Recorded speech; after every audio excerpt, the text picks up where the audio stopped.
जय हिंद, जय भारत साथियों। आप सभी को पता है कि आज 17 अप्रैल को आपका जो अग्निवीर का फर्स्ट बैच का जो पेपर है वो मॉर्निंग शिफ्ट का हो चुका है। उसके बारे में आज आपको जो क्वेश्चन है आए हैं पेपर के अंदर वो आज आपको सोल्व कराएंगे, जिसमें कि मैथ के जो अपने सर है शुभम सर वो आपको सोल्व कराएंगे और जीके और साइंस है वो अपने दीपक सर कराएंगे। तो सर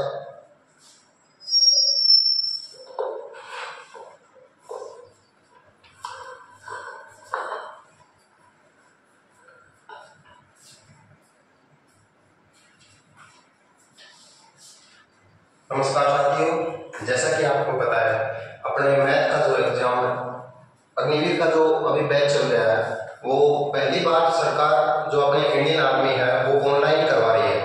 तो इन्होंने अपना पैटर्न को तो आपको पहले ही पता होगा, अपने पैटर्न है 50 क्वेश्चन आते हैं, आप सभी को पता है।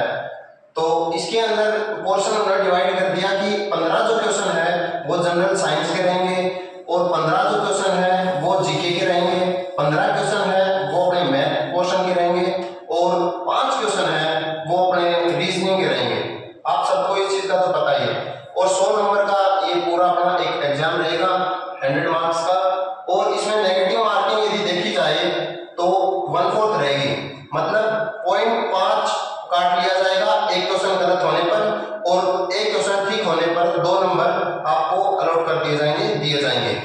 तो अपन देखते हैं आज कि अपना मैथ का पोर्शन है, मैं मैथ का पोर्शन कराता हूं। तो मैथ का पोर्शन करने के लिए कौन से क्वेश्चन आए हैं अपने बीच वो करवाएंगे।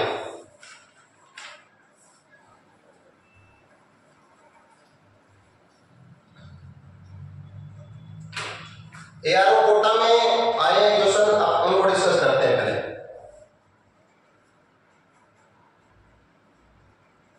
पहला क्वेश्चन ये दिया गया था कि एचसीएफ दिया गया है उसके अंदर और एक एलसीएम दिया गया है उसके अंदर और एक नंबर दिया गया है। तो अपने को जो दूसरा नंबर है, सेकंड नंबर, अपने को वो निकालना है। तो आप सभी को पता है कि इसका तो डायरेक्ट ही फॉर्मूले से अपन निकाल सकते हैं। इसका फॉर्मूला एचसीएफ गुणा एलसीएम बराबर फर्स्ट नंबर और गुणा सेकंड नंबर। उसमें आपको फर्स्ट नंबर दिया था, एलसीएम दिया था और एचसीएफ दिया था, तो हम डायरेक्ट निकाल सकते हैं। मान लो ये इस शिफ्ट में आ गया, आगे एक क्वेश्चन और बन सकता है इससे कि एलसीएम और एचसीएफ दे दे और जो नंबर्स हैं इनको यदि रेशो में दे दे, यदि जो पहला नंबर और जो दूसरा नंबर है वो रेशो में दे दे यानी अनुपात में दे दे, अनुपात के अंदर दे दे, तो हम क्या करेंगे, तो उसके लिए एक अलग से फॉर्मूला होता है। अब यहां देखते हैं, उसका फॉर्मूला है फर्स्ट नंबर जो फर्स्ट रेशो है अनुपात हो और सेकंड अनुपात बराबर होगा किसके, एलसीएम बटे एचसीएफ के। ये दो अलग अलग चीज है। यदि ये अनुपात में हो, यदि पहला नंबर और दूसरा नंबर अनुपात में है तो ये फार्मूला लगेगा, और यदि डायरेक्ट नंबर दे रहा हो तो अपने पास ये वाला फार्मूला लगेगा। आज इस फॉर्मूले पे एक क्वेश्चन आया हुआ है, तो अगले वाले में हो सकता है कि वो क्वेश्चन चेंज कर दे अगली शिफ्ट में अंदर, तो ये क्वेश्चन भी दे सकता है। तो दूसरा नंबर क्वेश्चन क्या है, देखो उसने नंबर दिया और उसने पूछा है कि वो किससे डिवाइड होगा, किससे भाग जाएगा। एक नंबर है 3744 3744, तो ये किससे डिवाइड होगा, ऑप्शन में दिए गए थे ये 3 से डिवाइड होगा, नहीं सॉरी 4, ऑप्शन था 5 और ऑप्शन 6 और ऑप्शन डी था 7। ये किससे डिवाइड होगा, आपको इनका भाग जो नियम है वो पता ही है कि 4 के लिए क्या था, जो आखिर के 2 अंक है, जो इकाई का अंक और दहाई का अंक है वो 4 से भाग होने चाहिए। जैसे 44 आ गया, 44 4 से भाग जाएगा 11, इसका मतलब है 4 से डिवाइड है, तो ऑप्शन नंबर 4 होगा। और 5 का डिविजिबल रूल अलग होता है, उसके अंत में 0 या 5 आए तो हो जाएगा। 6 से यदि वो संख्या 3 से या 2 से भाग जाए तो 6 से होगा, यदि 7 से तो हम डिवाइड करके देखेंगे। ठीक है, एक अगला क्वेश्चन इसमें पूछा गया है कि जो समचतुर्भुज है इसका क्षेत्रफल पूछा है। ठीक है, एक समचतुर्भुज ये है, तो इसका मान लो सेम दे रखे हैं, तो इसका आप निकाल ही सकते हो, इसका डायरेक्ट क्षेत्रफल का फॉर्मूला वही पता है, साइड जो भुजा होती है, भुजा है तो भुजा, बस इसे निकाल लो। ये तो डायरेक्ट पूछा गया है, उसमें संख्या दी गई थी, उसको रखो और निकाल लो। अभी जो अगला क्वेश्चन है वो इसने पूछा है कि एक अपने पास घनाभ है, ठीक है, घनाभ। तो घनाभ के अंदर उसने लंबाई दी हुई है, उसने चौड़ाई भी दी हुई है और उसने ऊंचाई भी दी हुई है, ठीक है। तो जैसे लंबाई उसने दिया था 15 और चौड़ाई दी उसने 15 और ऊंचाई दी उसने 10। तो इसका संपूर्ण क्षेत्रफल निकालना था अपने को। तो संपूर्ण क्षेत्रफल क्या होता है, आपको सभी को सूत्र याद होगा कि 2 × LB plus BH plus HL। बस इसमें रूट करने थे और सॉल्यूशन करना था, कोई बड़ी बात नहीं थी इसमें, बिल्कुल आसान से क्वेश्चन, बिल्कुल लेवल तो आज क्वेश्चन का बिल्कुल ही आसान है। ये मान लो आप और अराउंड ये मान लो आपके 40 क्वेश्चन प्लस, ठीक है ना, तो आपका सिलेक्शन होना श्योर है। अपने फिजिकल की तैयारी शुरू कर देना। एक क्वेश्चन ये पूछा गया है कि एक ऐसे दो लाइन दी है रेखा, तो ये x है ये y है, ठीक है। y थोड़ा सा उसने बढ़ा के दिया हुआ है और उसने बोला है कि जो x है ना, x वो दुगुना है y का, तो बराबर करने के लिए y को छोटे वाले को 2 से गुणा कर देंगे, वो बड़े वाले के बराबर हो जाएगा। तो इसमें पूछा क्या, उसका अनुपात पूछा है, x y का अनुपात बताना है हमें कि x y का अनुपात क्या होगा।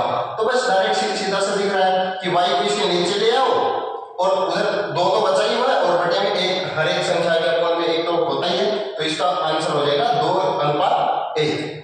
अगला जो आया है इसमें घनाभ से ही आया है, पता नहीं घनाभ से क्यों पूछ रहे हैं इतने क्वेश्चन। जैसे घनाभ है, घनाभ का क्षेत्रफल दिया उसने, पृष्ठ क्षेत्रफल, घनाभ का जो है पृष्ठ क्षेत्रफल दिया हुआ है और उसकी जो 600 सेंटीमीटर स्क्वायर दिया, और ये लंबाई, ये चौड़ाई और ऊंचाई का अनुपात दिया हो उसने। तो अनुपात 15, 10 और x अपने को ये निकालना है। तो डायरेक्ट संपूर्ण यदि घनाभ का संपूर्ण यदि क्षेत्रफल दे रखा है तो उसमें डायरेक्ट अपने को फॉर्मूला अप्लाई करना, और कुछ है ही नहीं। क्या होता है फॉर्मूला, आपको सभी को पता है, क्षेत्रफल का फॉर्मूला, संपूर्ण क्षेत्रफल का फॉर्मूला सूत्र 2 × LB plus BH plus HL। इसके अंदर x L के अनुपात रख देना, चौड़ाई का रख देना और ऊंचाई का रख देना, इसको सोल्व कर लेना। और अगला क्वेश्चन आया है, जैसे एक अगला अनुपात है, जैसे इसने दे दिया A अनुपात जो B है वो उसने दिया 4:5, B और C है उसने दिया है 5 और 6 अनुपात। तो उसने पूछा है A, B और C किस अनुपात में होंगे। तो इसका देखो डायरेक्ट सा आसान सा तरीका बताया था, A और B और C को लिख लो पहले, फिर क्या था, ये 4:5 है और B और C क्या है 5:6। तो इसका क्या है, कुछ भी नहीं है, इसकी तरफ है तो ये 5 रख दो, इसकी तरफ है इधर भी 5 रख दो, 5 चौके 20 होता है, अनुपात 25 अनुपात 6×5 30। अभी देख लो 5 से घट रहे हैं, 5 से घटोगे तो इसको क्या होगा, 5 से घटेगा तो ये 4 हो जाएगा, ये 5 हो जाएगा, ये 6 हो जाएगा। डायरेक्ट 4:5 अनुपात डायरेक्ट निकल रहा है। अगला देखो, अगला क्वेश्चन आया है भिन्न से, 4 संख्याएं दी हुई हैं अनुपात के अंदर, तो उनको ये पूछा है कि भिन्न है ना, कौन सी बड़ी, इनमें से कौन सी बड़ी है। जैसे भिन्न है, भिन्न में कौन बड़ा है, कौन सी संख्या बड़ी है। और ऑप्शंस आए थे तुम्हारे 3/4, 7/8, 15/16 और 7/16। तो आपको क्या बताया था, ये बताया गया है कि नीचे वाले जो है ना इनको बराबर कर लो, ठीक है। जैसे 16 है, इन दोनों के नीचे 16 है, ये इनका ही एक मल्टीपल है, तो इनको बराबर करने के लिए क्या करेंगे, 16 बनाना है नीचे वाले को, तो क्या करना है 3 को ऊपर और 4 से नीचे गुणा करते हैं, 4 4 से, ये हो गया 4×12/16। ये इसको 2 से गुणा करेंगे, 7/8 को 2 से गुणा किया, बटे में भी 2, 7 दूनी 14, 8 दूनी 16। तो एक तो आ गया, ए ऑप्शन ये है, बी ऑप्शन ये है, सी ऑप्शन ये है, डी ऑप्शन ये है। तो ये देख लो नीचे वाले तो सभी सेम कर दिया मैंने, समान कर दिए, तो ऊपर वालों में से जो भी बड़ा होगा वही होगा, 12, 14, 15 और 7। आपको पता है कौन सा सबसे बड़ा है, 15/16। 16 इन भिन्न में से सबसे बड़ा है। एक भाई डायरेक्ट फॉर्मूले पूछ रहा है, इसने बेलन का आयतन पूछा है। इस शिफ्ट के अंदर इसने बेलन का आयतन पूछा है, तो आप आगे की शिफ्ट में यदि ना पूछे तो वो सबसे इंपॉर्टेंट 2-3 चीजें और है, वो बताऊंगा इसके क्वेश्चन के बाद बताता हूं। जैसे बेलन का आयतन डायरेक्ट पूछा उसने फॉर्मूला, क्या होता है आपको पता ही है, कितना होता है पाई आर स्क्वायर एच। पाई की वैल्यू मान कितना होता है, पाई का मान 22/7, आर दे रखा है, एच दे रखा है, और आप डायरेक्ट कर सकते हो इसको। और आगे आगे के लिए याद रखना कि आगे वाले में शंकु पूछ सकता है, शंकु की डायरेक्ट फॉर्मूला पूछेगा, सूत्र पूछेगा, या बेलन के भी सभी याद करना एक बार, ठीक है। तो गोला है, अर्ध गोला है, तो इनके एक बार डायरेक्ट फॉर्मूले अपने याद कर लेना डायरेक्ट, ठीक है, ताकि इससे ये लगे कि आगे जो भी क्वेश्चन आए या तो डायरेक्ट आए या फिर फॉर्मूले आए, जैसे भी आए आप उनको आराम से कर सकते हो, ठीक है। अगला क्वेश्चन उसने पूछा है कि वही बात है, एचसीएफ एलसीएम से 2 क्वेश्चन आ रहे हैं, पता नहीं क्यों उनको इतना ही अच्छा लग रहा है कि एचसीएफ है 11 दे रखा था, एलसीएम था एलसीएम 2420 दे रखा था, और एक संख्या है जो पहली संख्या है वो इन्होंने दे रखा है 220, तो निकालनी है कि दूसरी संख्या क्या होगी। तो इसका डायरेक्ट फॉर्मूला है, पता बताया था, एचसीएफ गुणा एलसीएम और बराबर एक पहले वाली संख्या फर्स्ट नंबर और दूसरी संख्या यानी सेकंड नंबर। तो एलसीएम एचसीएफ कितना है 11 और एलसीएम कितना है 2420 बराबर पहला नंबर कितना 220 और गुणा में दूसरा नंबर।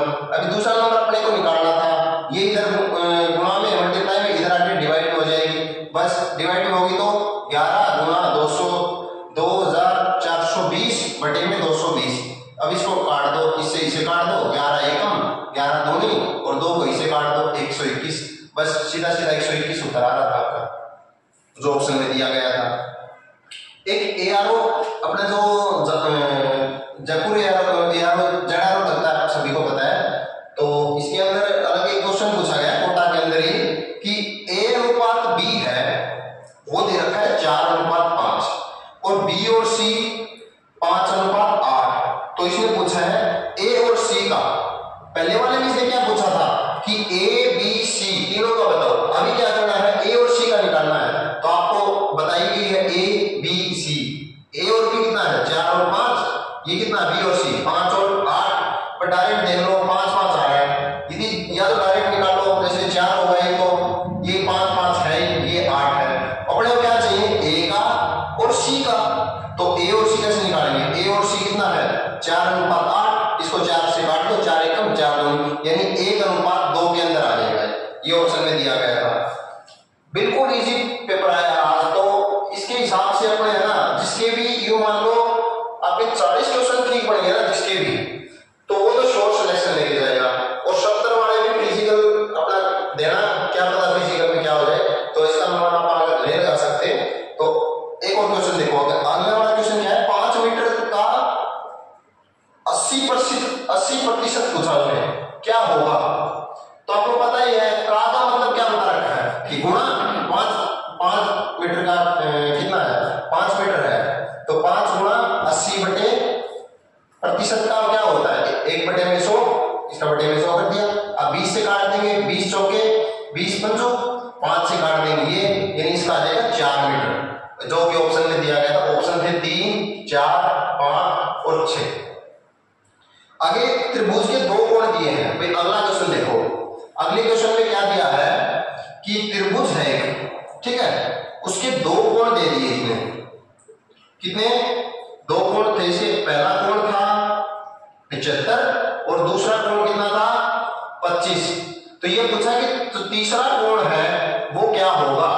तो आप सभी को पता है कि त्रिभुज है ना, जो त्रिभुज के तीनों कोणों का जोड़ कितना होता है 180, सबको पता है, बस कुछ नहीं करना था, पहले का जोड़ में दूसरे का जोड़ 25 और तीसरा हमें पता ही नहीं था, निकालना था, जो बराबर होगा 180।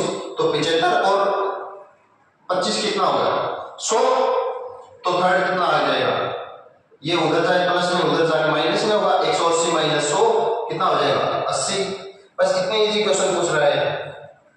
और देखो, और एक प्रायिकता से भी पूछ रहा है, प्रायिकता से ये पूछा है उसने कि एक एक जो अपने सिक्का है, सिक्के को 2 बार उछाला गया, तो 2 बार हेड आने की प्रायिकता क्या होगी? एक सिक्का है, सिक्के के आपको पता है एक सिक्के के कितने पहलू हैं?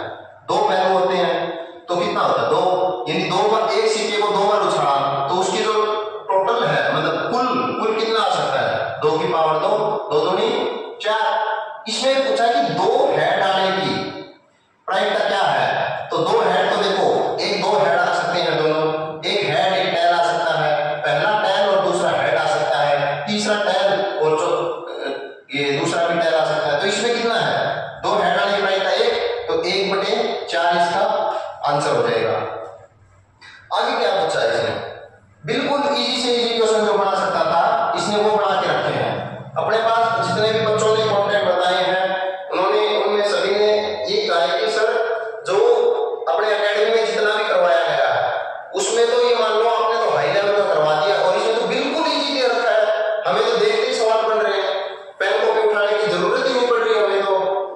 और इसमें एक ध्यान रखना कि ये पूछेगा कि जो अपना एक घनाभ है, ठीक है, घनाभ मान लो ये घनाभ भरने हैं, ठीक है, ऐसे ऐसा कुछ मतलब बोल देगा जो भी, तो इसमें जो लंबे से लंबा एक खंबा है वो खड़ा करना है कि लंबे से लंबा जो वो कितना हो सकता है, ये इसकी लंबाई मान लो, ये इसकी चौड़ाई, ये इसकी ऊंचाई, तो लंबे से लंबा खंबा इस घनाभ के अंदर कितना आ सकता है? तो आप सभी को उसका फार्मूला पता है, लंबाई का स्क्वायर प्लस चौड़ाई जो होता है उसका भी स्क्वायर और ऊंचाई है उसका भी स्क्वायर और उसके ऊपर रूट लगा देंगे, तो इस कमरे के अंदर सबसे बड़ा कितना हो सकता है? ये डायरेक्ट पूछ सकता है ये, और यदि घन में भी पूछ सकता है, ये किसी में भी पूछ सकता है। तो ध्यान रखना इनके जो फॉर्मूले है ना एक बार उनको रिवाइज कर लेना सभी, ठीक है। और देखो तो अब की बात देखें तो वैकेंसी कितनी है? मोदी ने बोल रखा है, हमने अपने देश के प्रधानमंत्री ने अभी ऐलान किया था कि 10 लाख वैकेंसी पूरी करेंगे, ठीक है। तो आप ज्यादा से ज्यादा अभी ये मान लो कि दिसंबर के अंदर भी बोल रहे हैं नई भर्ती आएगी, सितंबर में भी, नवंबर में तो आर्मी की भर्ती तुम्हें पता ही है, और दिल्ली पुलिस की वैकेंसी निकली हुई है कुछ, जैसे सीआरपीएफ की वैकेंसी कुछ बता रहे हैं अभी 1.5 लाख के आसपास वैकेंसी आएंगी। तो ये आपके पास बहुत ही सुनहरा मौका है अपने जॉब लेने का, और ये मान लो कि अपनी किस्मत ही अच्छी है, आप लोगों की इतनी किस्मत अच्छी है कि इसी दौर में अंदर जब आप एग्जाम दे रहे हो तो इतनी वैकेंसी, तो ये बहुत बड़ा अपने आप में सवाल है। तो अपने मैथ के अभी बच्चों के द्वारा अभी इतने ही क्वेश्चन प्राप्त हुए हैं, और अब आगे आप जीके के देखना और जनरल साइंस के आपको दीपक सर कराएंगे। आओ सर।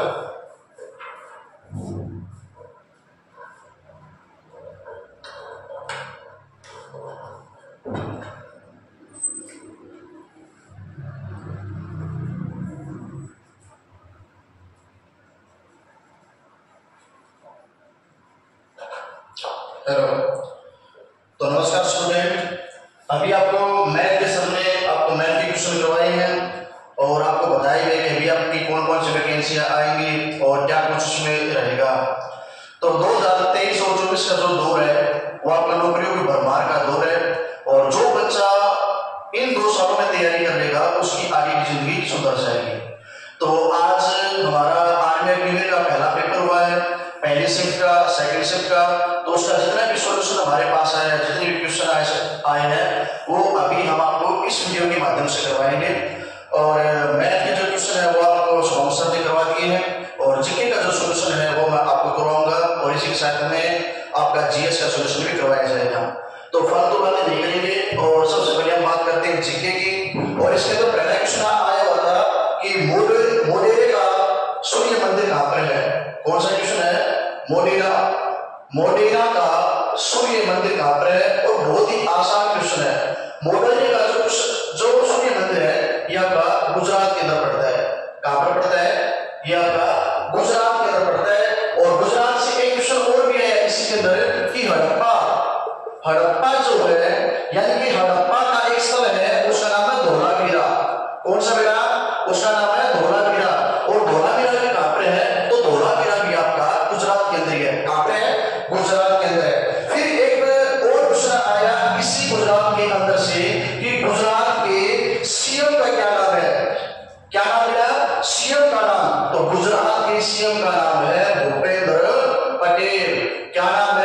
भूपेंद्र पटेल। और अगले एग्जाम में अगला क्वेश्चन भी आ सकता है कि गुजरात का राज्यपाल कौन है, और ये क्वेश्चन आप बताओगे कि गुजरात का राज्यपाल कौन है, कमेंट बॉक्स में इसके बारे में लिखोगे।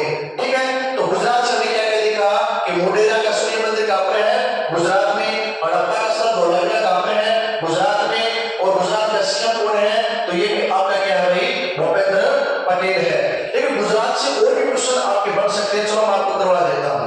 अगर गुजरात से और आपके क्वेश्चन आए तो और क्या क्वेश्चन बनेगा कि गुजरात की राजधानी क्या है, तो वर्तमान में गुजरात की राजधानी गांधीनगर है। कौन सी है, गांधीनगर। पहले कौन सी होती थी, तो पहले होती थी आपकी अहमदाबाद। और गुजरात के अंदर क्या है, गुजरात के अंदर साबरमती नदी है। और आपसे पूछ सकते हैं कि वर्तमान में भारत की सबसे प्रदूषित नदी कौन सी है, तो राइट आंसर होगा आपका क्या, साबरमती। तो साबरमती जो है ये गुजरात के अंदर है और ये वर्तमान में भारत की सबसे प्रदूषित नदी है। और साबरमती नदी के किनारे गांधी जी ने एक आश्रम बनाया, उस आश्रम का नाम क्या है, साबरमती आश्रम। कौन सा आश्रम, साबरमती आश्रम। तो साबरमती आश्रम भी कहां पे है, गुजरात में। और साबरमती आश्रम को बनाने वाला कौन था, महात्मा गांधी। कौन था बेटा, महात्मा गांधी। तो महात्मा गांधी ने साबरमती आश्रम बनाया था। और महात्मा गांधी दक्षिण अफ्रीका से कब आए थे, तो डेट याद रखना, 9 जनवरी 1915 को आया था महात्मा गांधी। कहां से, दक्षिण अफ्रीका से। कहां से, दक्षिण अफ्रीका से चल के आया था महात्मा गांधी। दक्षिण अफ्रीका की क्या करने गए थे, तो महात्मा गांधी 1893 के अंदर दक्षिण अफ्रीका गए। किसके लिए गए, तो एक केस उलटने के लिए। किसका केस था, शेख अब्दुल्ला।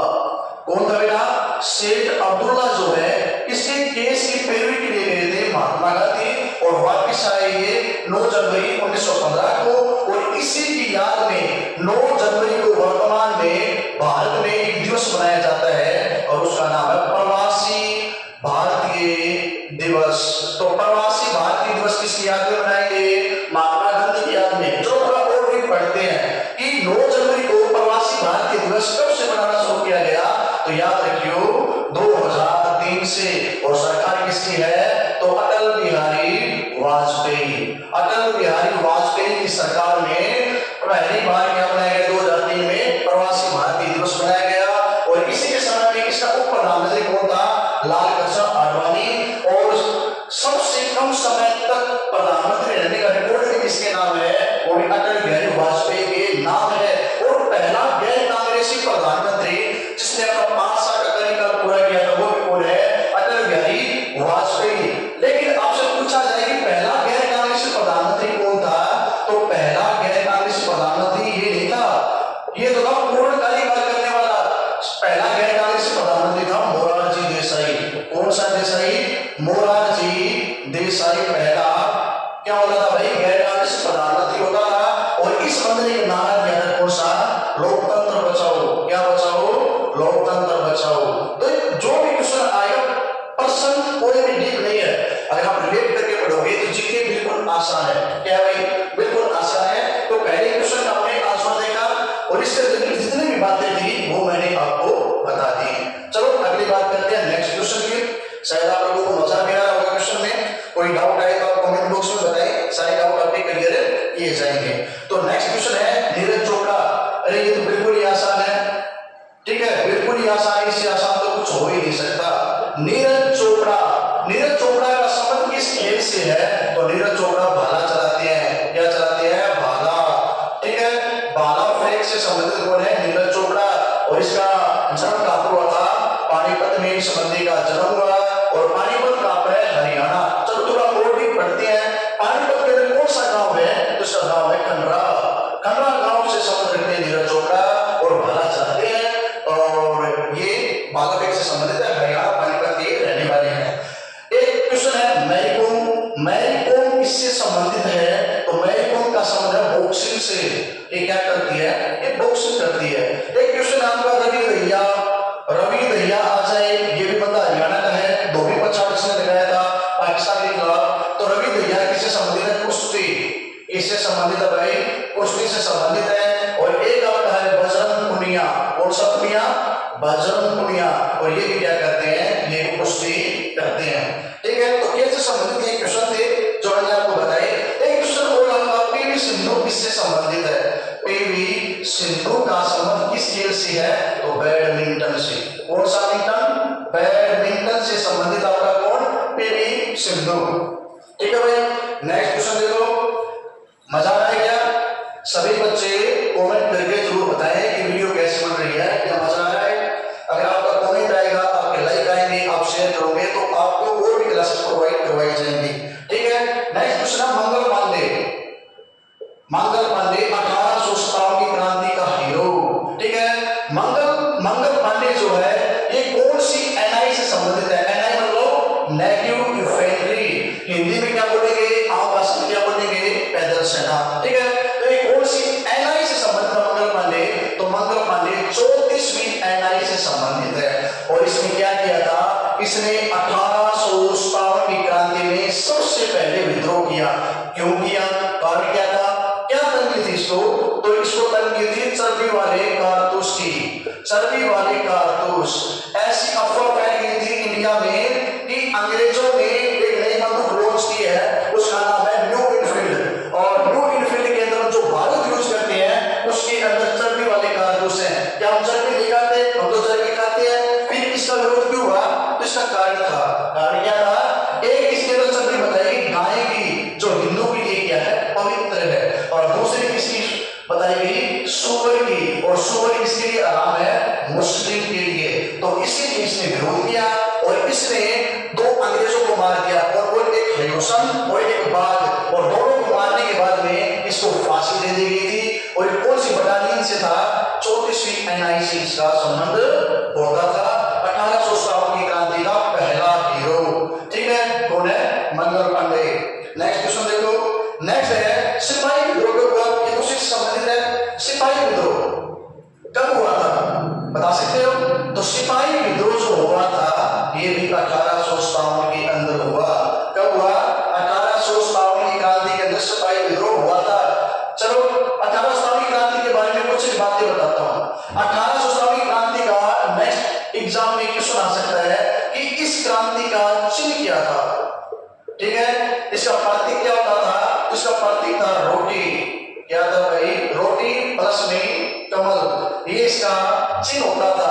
1857 की क्रांति की योजना कहां पर बनाई गई? तो इसकी योजना बनाई गई थी लंदन में। और लंदन किसकी राजधानी है? इंग्लैंड की राजधानी है। और इंग्लैंड के अंदर से हमने क्या लिया है? हमने संसदीय शासन प्रणाली ली है। क्या लिया? संसदीय शासन प्रणाली। तो योजना हमने लंदन के अंदर। और लंदन किस नदी के किनारे है? तो थेम्स नदी। कौन सी? थेम्स नदी। ठीक है, और लंदन के अंदर एक शहर है, उसका नाम है ग्रीनविच। कौन सा विच? ग्रीनविच। और ग्रीनविच हमने क्या लिया है? हमने टाइम जोन लिया है। समय का निर्धारण ग्रीनविच से हुआ। और हमने विश्व के टाइम जोन किस नाम से जानते हैं? GMT, Greenwich mean time. क्या भारत के टाइम को जीएमटी बोलते हैं? तो ऐसा गलत है। भारत के टाइम को आईएसटी बोलते हैं, इंडियन स्टैंडर्ड टाइम। क्या बोलते हैं? Indian standard time. और भारत का टाइम जोन हमने कहां से लिया? तो भारत का टाइम जोन हमने कहां से लिया भाई? तो एक मूवी है मिर्जापुर। ठीक है, तो मिर्जापुर से याद रखना, मिर्जापुर से हमने भारत का टाइम जोन लिया। और 82.5 डिग्री रेखा जो है ये हमारे टाइम का निर्धारण करती है। और 82.5 डिग्री रेखा भारत के 5 राज्यों से गुजरती है। कहां से गुजरती है? ये आप पढ़ के देखो। नए आए तो कमेंट में लिखो, इसका आंसर मैं आपको दूंगा। ठीक है, नेक्स्ट प्रश्न, अगला क्वेश्चन देखो भाई। नेक्स्ट है कि थाईलैंड की राजधानी क्या है?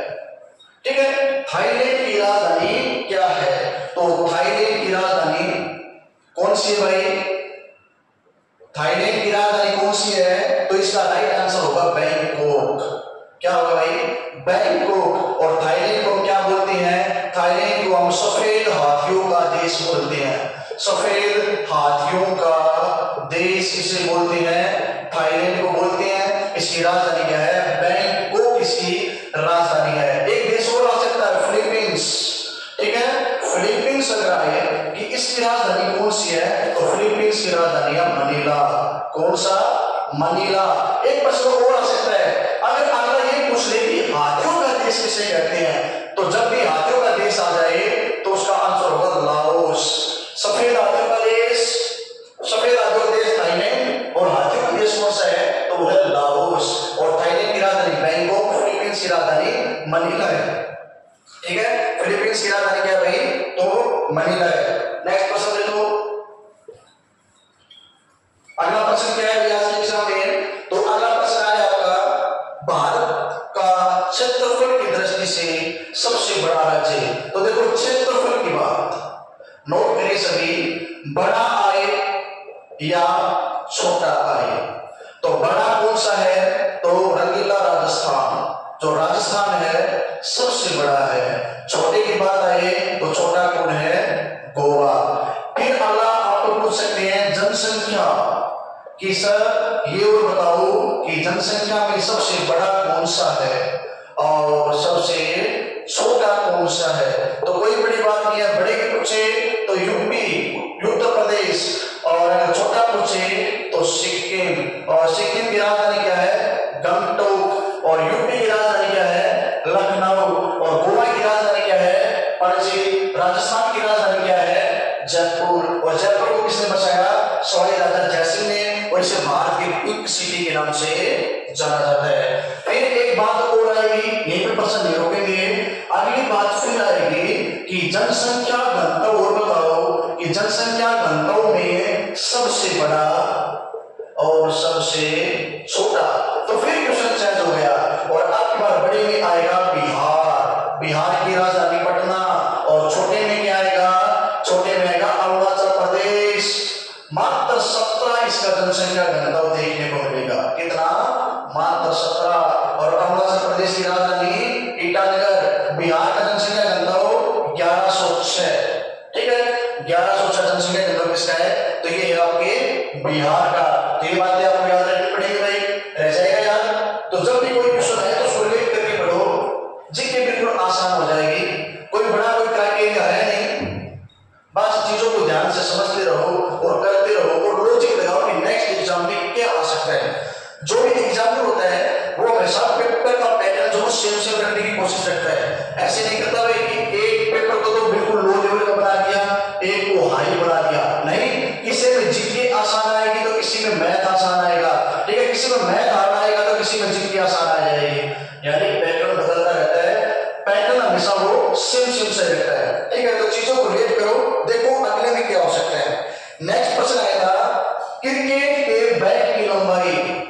सभी बच्चे मैच तो देखते होंगे, तो क्रिकेट के बैट की लंबाई क्या है, 38 इंच का होता है। क्या 38 इंच का होता है आपका बल्ला।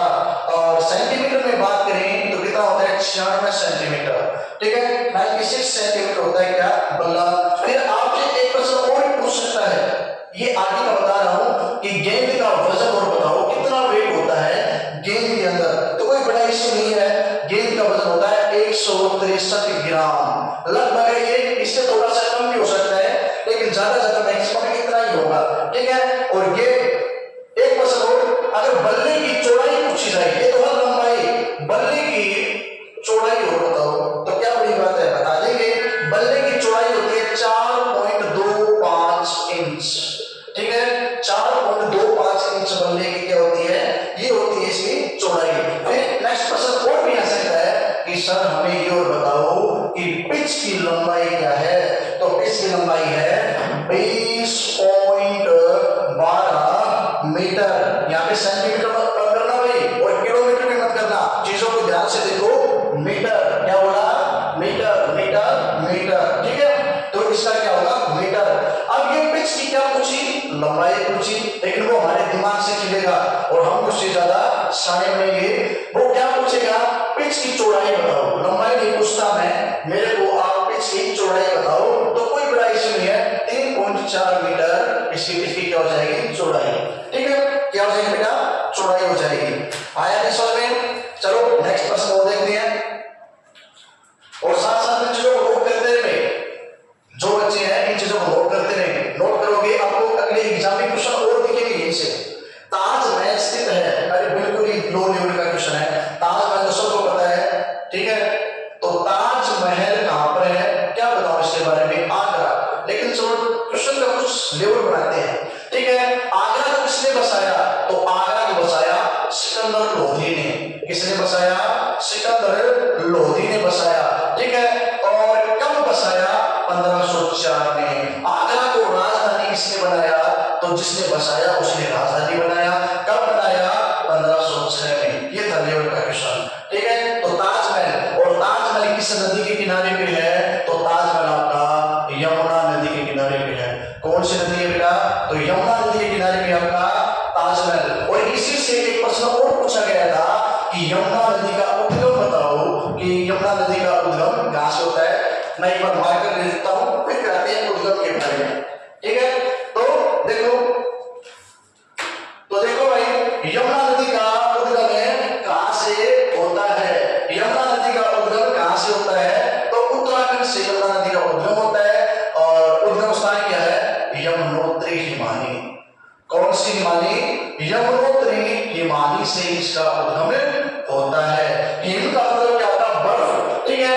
तो ये बर्फ से निकलती है, और जितनी भी नदियां हिम से निकलेंगी वो नित्यवाही होती हैं, ठीक है। भारत के अंदर हमें नदियों के तंत्र की बात करें तो दक्षिण भारत की नदियां हैं, और उत्तर भारत की नदियां हैं, और कौन सी है? हिमालय से निकलने वाली नदियां हैं, ठीक है। जो नदियां हिमालय से निकलती हैं वो सारी नित्यवाही नदी हैं, लेकिन दक्षिण भारत की सारी नदियां क्या नहीं है? नित्यवाही नहीं है। एक मात्र नदी है दक्षिण भारत की जो नित्यवाही है, हमेशा 12 की 12 महीना बहती है, और वो आपकी कावेरी। और इसी की कावेरी को क्या बोलते हैं? दक्षिण की गंगा। लेकिन वृद्ध गंगा आ जाए और दक्षिण भारत की सबसे लंबी नदी आ जाए तो क्या होगा? गोदावरी, ठीक है। चलो नेक्स्ट क्वेश्चन देखो। ईस्ट इंडिया कंपनी का पहला विद्रोह, किसका विद्रोह? East India company. कौन सी कंपनी? ईस्ट इंडिया कंपनी का पहला विद्रोह कब हुआ? 1857 में हुआ, ठीक है, 1857। और ईस्ट इंडिया कंपनी की स्थापना कब हुई? कि भाई इसकी स्थापना कब की गई थी ईस्ट इंडिया कंपनी की? तो डेट याद रखियो, 31 दिसंबर, यानी सर्दियों की रात है, और साल है सन 1600 की। तो सन 1600 में ईस्ट इंडिया कंपनी की स्थापना हुई थी, ठीक है बेटा। तो ये प्रश्न थे। अगला प्रश्न देखो, नेक्स्ट प्रश्न देखो भाई, नेक्स्ट प्रश्न। अगला प्रश्न है कि डीएनए की फुल फॉर्म क्या है? भाई जो डीएनए होता है, डीएनए, तो डीएनए की फुल फॉर्म क्या है? Deoxyribose. Deoxyribose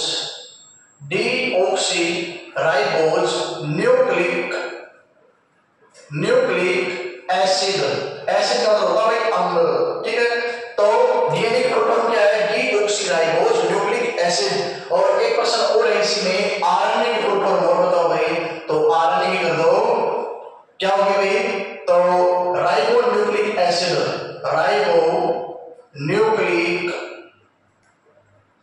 ribo nucleic acid जो है ये फुल फॉर्म किसकी है? तो ये है आरएनए की। नेक्स्ट प्रश्न में और पूछ सकता है एग्जाम में कि बताओ भाई मेरे को तो एटीपी की फुल फॉर्म क्या है? तो एटीपी की फुल फॉर्म क्या होती है? Adenosine triphosphate. एडिनोसाइन ट्राइफॉस्फेट जो है ये है एटीपी की फुल फॉर्म। और एटीपी किस काम में आता है? तो एटीपी जो है ये ग्लूकोज के बाद में टूटती है और ये हमें ऊर्जा देती है। और एटीपी कहां पर जमा होती है? तो माइटोकॉन्ड्रिया में। और माइटोकॉन्ड्रिया को क्या बोलती है? कोशिका का ऊर्जा घर बोलते हैं। कोशिका का ऊर्जा घर बोलते हैं किसको? माइटोकॉन्ड्रिया को, ठीक है। नेक्स्ट प्रश्न देखो, कोशिका का नाम आ गया और इसी का प्रश्न आया हुआ था कि कोशिका की खोज किसने की? किसकी खोज किसने की भाई? कोशिका की खोज किसने की? कि कोशिका को किसने खोजा? इसको खोजने वाला था रॉबर्ट हुक ने कोशिका को खोजा था। कब? 1665 में। 1665 के अंदर कोशिका की खोज हुई है। और जीवन की सबसे छोटी इकाई जो होती है वो कोशिका होती है। और जब हमें कैंसर होता है तो उसके अंदर कोशिकाओं की संख्या अनियमित रूप से बढ़ जाती है। और कोशिका का जो हम कैंसर का जो हम अध्ययन करते हैं वो क्या कहलाता है? तो कैंसर का जो अध्ययन है वो कहलाता है ऑन्कोलॉजी, ठीक है। नेक्स्ट प्रश्न देखो भाई, अगला प्रश्न शायद समझ में आ रहा इसके अंदर इमली में कौन सा अम्ल पाया जाता है? इमली जो खट्टी मीठी होती है, खट्टी मीठी, बचपन में खूब खाई भाई मैंने भी। इमली में अम्ल कौन सा होता है? अम्ल होता है खट्टा और इमली होता है टार्ट्रिक। टार्ट्रिक अम्ल होता है किसमें? इमली के अंदर, ठीक है। और कुछ एक प्रश्न और गए इसी में कि भाई इमली का पूछ लिया है, और कुछ एक प्रश्न और थे, जैसे आपसे पूछ लिया जाए जो मधुमक्खी होती है ना, मधुमक्खी है, ठीक है, मधुमक्खी हो गया, और इसके अलावा एक होता है बिच्छू। ये जब हमें काटते हैं तो इनके डंक में कौन सा अम्ल होता है? तो इनके डंक में होता है मेथेनोइक अम्ल। मेथेनोइक अम्ल होता है इनके डंक के अंदर। ये प्रश्न मैंने क्यों करवाया? तो इससे रिलेटेड एक क्वेश्चन आपका आया हुआ था भाई, ठीक है। मैं देख रहा हूँ कागज में ऐसा ही प्रश्न आपका पूछा गया था। चलो कोई नहीं, आगे आ जाएगा। ऐसा ही प्रश्न आपका आज आया है, ठीक है। तो नेक्स्ट प्रश्न देखो, नेक्स्ट प्रश्न है वोट डालने की आयु। किसकी आयु? वोट डालने की आयु।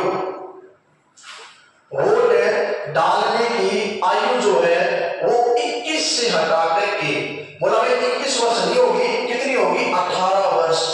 तो ये कौन से संशोधन के तहत दी गई? 61वां संशोधन। कौन सा है? 61वां संशोधन।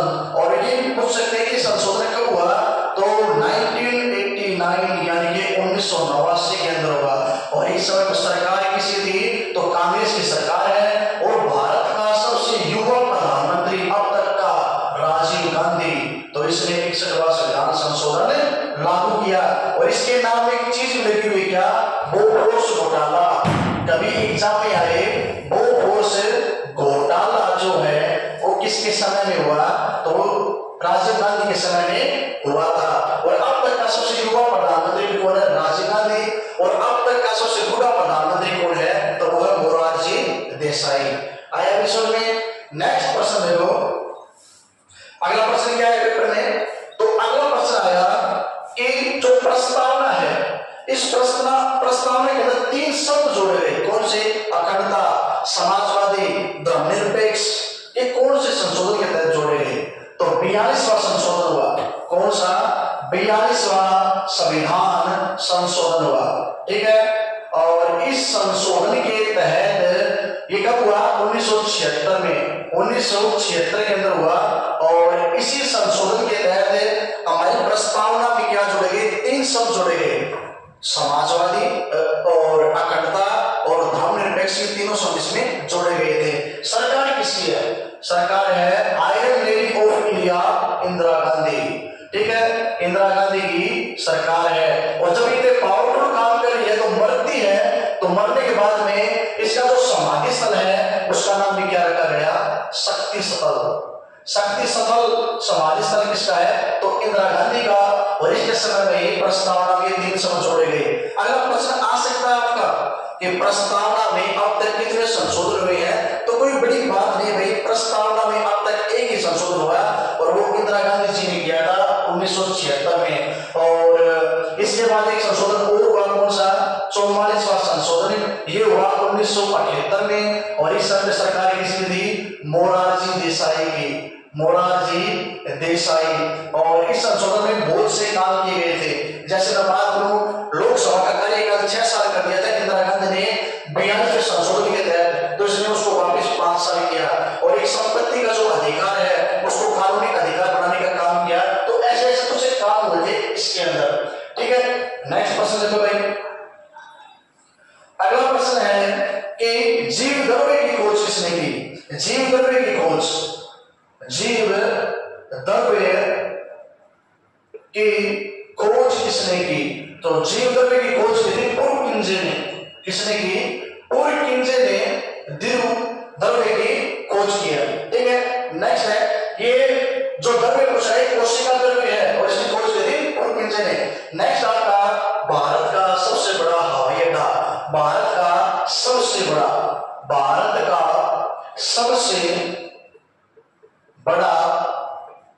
हवाई अड्डा।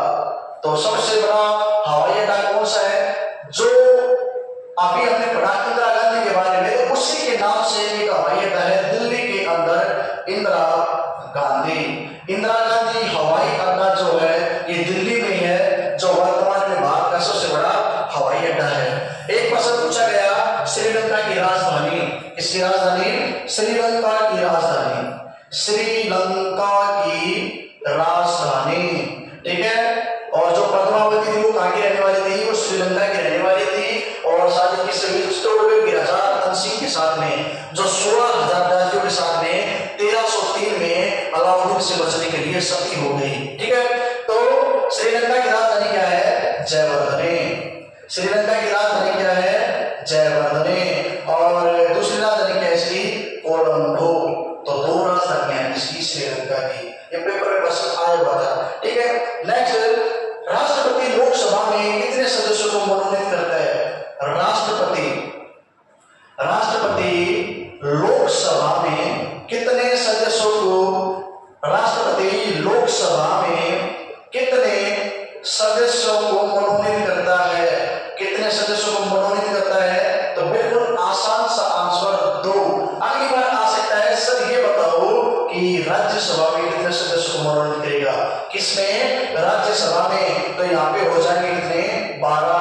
और दोनों टोटल कितने हो गए? 14, ठीक है। तो लोकसभा में 2 सदस्यों को और राज्यसभा में 12 सदस्यों को मनोनीत करता है कौन? राष्ट्रपति। नेक्स्ट प्रश्न है, नाथुला दर्रा कहां पर है? नाथुला दर्रा कहां पर है? तो बिल्कुल ही आसान, एक ट्रिक है इसकी, नाथू का सिक्का जल गया। किसका सिक्का जल गया? नाथू का सिक्का। और इसी में आया क्या? नाथू, नाथू यानी कि नाथुला। और एक इसमें क्या नाम आया? सिक्का, तो सिक्किम। तो नाथुला दर्रा कहां पर है? सिक्किम के अंदर है नाथुला दर्रा। हो जाएगा भैया? नाथुला दर्रा कहां पर है? ये सिक्किम में है। फिर एक प्रश्न आया, ऑक्सीजन की खोज किसने की? किसकी खोज बेटा? ऑक्सीजन की खोज। ऑक्सीजन की खोज किसने की है? तो इसकी खोज करने वाला था कौन? प्रिस्टले, ठीक है। प्रिस्टले जो है इसकी खोज करने वाला था। और ऑक्सीजन का सूत्र क्या है? O2। और एक बात याद रखियो, O2 जो है ये कैसी गैस है? ये आग लगाने वाली गैस है। आग लगाने वाली गैस। आग लगाने वाली गैस कौन सी है? तो आग लगाने वाली गैस आपकी O2 है। और एक है इसके अंदर CO2 यानी कि कार्बन डाइऑक्साइड, और ये कैसी है? आग बुझाने वाली गैस। तो आग बुझाने वाली गैस CO2 और आग लगाने वाली गैस कौन सी है? तो ये है आपकी O2। और इसी के अंदर एक चीज और ऐड करते हैं, O3। O3 किसका सूत्र है? तो ये आपका ओजोन परत का सूत्र है। जो ओजोन है उसको हम O3 के नाम से जानते हैं। ओजोन परत किससे रक्षा करती है? तो सूर्य की जो पराबैंगनी किरणें आती है ना, उनसे हमारी रक्षा करती है। फिर पूछेंगे कि सर ये बताओ, ओजोन दिवस कब मनाया जाता है? तो 16 सितंबर को मनाया जाता है ओजोन दिवस। फिर आपसे पूछेंगे इसी में कि ओजोन का रंग कैसा है, ये और बताओ। तो इसका रंग है नीला। और फिर एक बात और पूछेंगे कि ओजोन की प्रकृति कैसी है? तो ओजोन जहरीली है। कैसी है? जहरीली। समझ गए? तो ओजोन की ये सभी बातें आपको याद रखनी है। सूर्य के पराबैंगनी किरणों से मदद करेगी। इसका रंग नीला है, ये जहरीली गैस है और इसका दिवस 16 सितंबर को मनाया जाता है। आग लगाने वाली गैस O2 है, ऑक्सीजन। और आग बुझाने वाली गैस कौन सी है? तो ये कौन सी होती है? CO2। एक प्रश्न और बन सकता है कि O2 जो है ऑक्सीजन, ये कैसी है? यानी कि ये धनात्मक है कि ऋणात्मक है? तो भाई इसके अंदर ये नेगेटिव है भाई, इसके अंदर इलेक्ट्रॉन का कोई प्रभाव नहीं पड़ता, ठीक है। तो इसके अंदर से आपकी ऊर्जा नहीं जा सकती, ठीक है। बिजली इसके अंदर सप्लाई नहीं हो सकती। चलो नेक्स्ट प्रश्न देखो। अगला प्रश्न है इसमें आपका फलों का सतना। भाई हम अपने घर में क्या लेके आए? फल लेके आए। आम ले आए, अमरूद ले आए, केले ले आए, ठीक है, और भी जो भी फल ले आए। और हमने उनको क्या किया भाई? उनको रख दिया। 10 दिन तक इन फलों को नहीं संभाला और ये क्या हो गए? ये सड़ गए, इनमें कीड़े पड़ गए, ठीक है।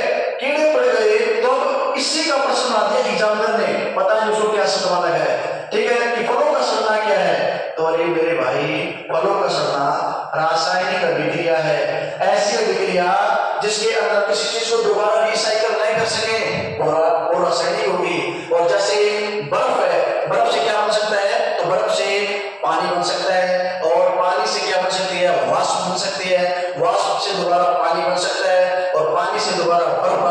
जिसको हम दोबारा बार बार रिसाइकल कर सके वो भौतिक अभिक्रिया, और जिसको हम दोबारा रिसाइकल नहीं कर सके वो रासायनिक अभिक्रिया, केमिकल रिएक्शन होती हो। ठीक है, अगला प्रश्न, इंपीरियल बैंक एसबीआई बैंक कब बना?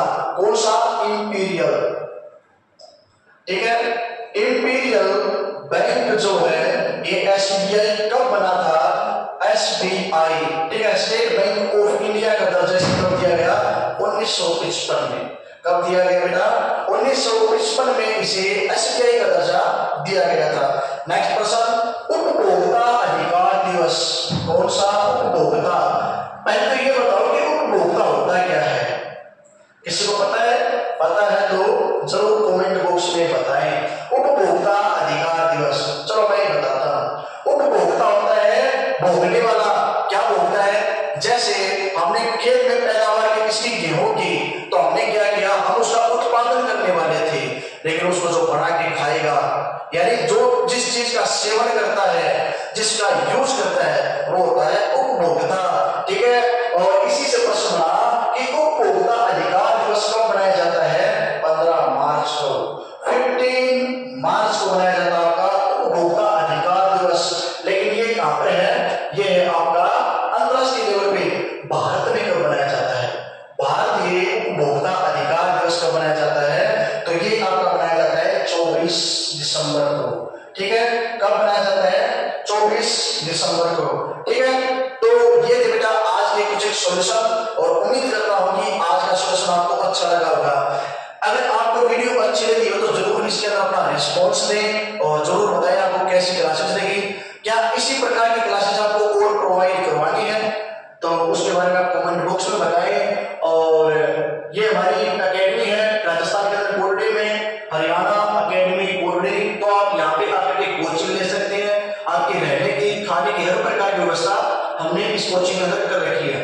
ठीक है, तो एक बार सेवा का मौका जरूर दें और हमारे YouTube चैनल से जरूर जुड़ें। ठीक है, आगे जैसा जैसा टाइम बीतेगा हम आपको क्लासेस प्रोवाइड और भी कराते रहेंगे, और हमारे इस YouTube चैनल पर आपको लगातार तरीके से इन पेपरों का सॉल्यूशन कराया जाएगा।